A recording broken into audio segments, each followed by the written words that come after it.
नमस्कार मित्रों। आज जब कोरोना से चारों तरफ लोग बहुत परेशान हैं, तो मैंने सोचा एक अच्छा सा सकारात्मक सा प्रसंग आप सबके साथ साझा करूं और आपके मन को और खुद अपने मन को एक कुछ ऐसे पल दे पाऊं जो सुख दें, सार्थकता दें, सकारात्मकता दें। प्रभु श्री राम को जब अयोध्या से वनगमन का आदेश हुआ माता कैकेयी के द्वारा, तो उन्होंने अपने पिता राजा दशरथ से आज्ञा लिया, माता कौशल्या से आज्ञा लिया, सीता जी ने भी अनुनय कर कर उनके साथ जाने का निश्चय किया। अब लक्ष्मण जी को जब ये पता चला तो लक्ष्मण जो है वो बहुत विचलित हुए कि मुझे अपने साथ वो ले जाएंगे प्रभु की नहीं ले जाएंगे। तो प्रभु श्री राम ने उनको समझाते हुए कहा कि देखो, मैं भी नहीं हूँ, माता पिता है, तो तुम एक काम करो, तुम यहाँ पर रुको। और उसके लिए वो एक बहुत छोटी सी बात कहते हैं कि करहु मातु पितु पद सेवकाई, तुम माता पिता के पद की, चरण कमल की सेवा करो, क्योंकि अगर तुम भी नहीं रहोगे तो क्या होगा, ये राज्य राजा विहीन हो जाएगा या यहाँ की प्रजा बहुत दुखी हो जाएगी। क्योंकि जासु राज्य प्रिय प्रजा दुखारी, सो नृपु अवसि नरस अधिकारी। अगर आप भी नहीं रहोगे और यह राजकता हो जाएगी तो क्या होगा, प्रजा बहुत दुखी होगी, और ऐसा राजा जिसकी प्रजा दुखी होती है वो नरक का ही अधिकारी होता है, वो और कहीं जाता है। अब लक्ष्मण जी बड़े ही पशुपेश में उनको लगता है कि तो वो कहते हैं, नाथ दासु मैं स्वामी, तुम तजव तकाई पसाई।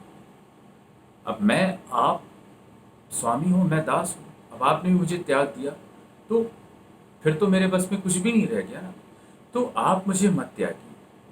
और जब वो ये कहते हैं कि तुम जाओ और माता पिता की सेवा करो, तो क्या लक्ष्मण जी कहते हैं, गुरु पितु मात न जानहु कहो, कहहु स्वभाव नाथ पतिया।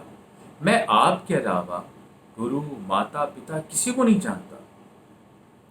मोरे सबई एक तुम स्वामी, दीन बंधु उर अंतर्जामी। आप मेरे एक ही स्वामी हो जो दीन बंधु हो और उर अंतर्जामी, मतलब मेरे हृदय में समाये हुए अंतर्यामी हो।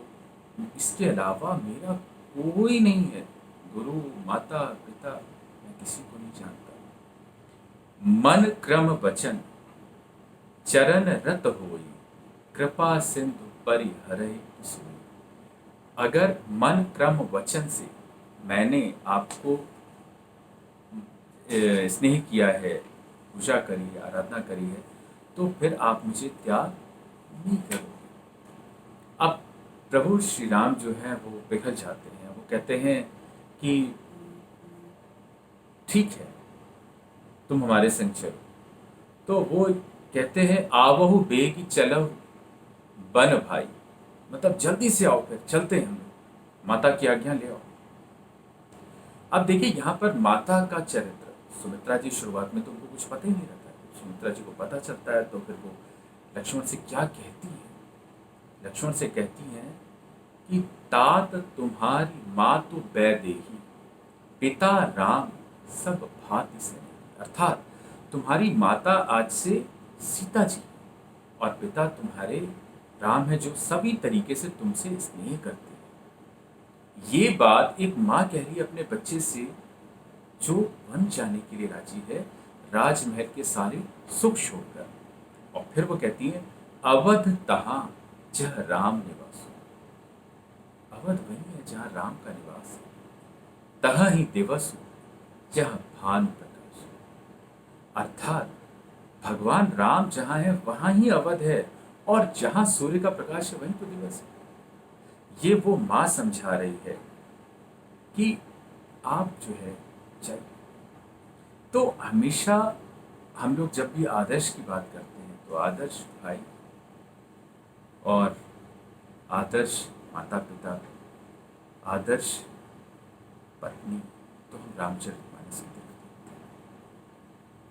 आज मुझे एक छोटा सा प्रसंग लगा कि प्रभु श्री राम के लिए जब लक्ष्मण बहुत छोटे थे, जब जाने के लिए तत्पर होते हैं तो माँ उनको किस तरह समझाती है और उनको ये आशीर्वाद तो देती है कि आप जाइए, पर साथ में उनको ये समझाती है कि आज से आपके लिए आपकी भाभी जो है सीता वो माँ के समान है और आपके बड़े भाई रामचंद्र वो पिताजी की जगह पर हैं क्योंकि वो आपसे बहुत स्नेह करते हैं।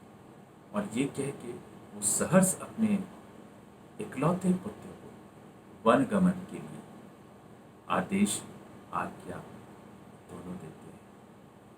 तो ऐसे संस्कारों के साथ हमारे यहाँ परिवारों का गठन हुआ है और जब हम अपनी संस्कृति को देखते हैं तो मुझे लगता है कि कोरोना काल में जब आपका मन बहुत व्यथित हो तो परिवार आपको बहुत सुकून देता है, उसका सहयोग, सामंजस्यता। तो कोशिश करिए परिवार के साथ रहिए, अच्छी बातें करिए, अच्छा वक्त बिताइए। जय श्री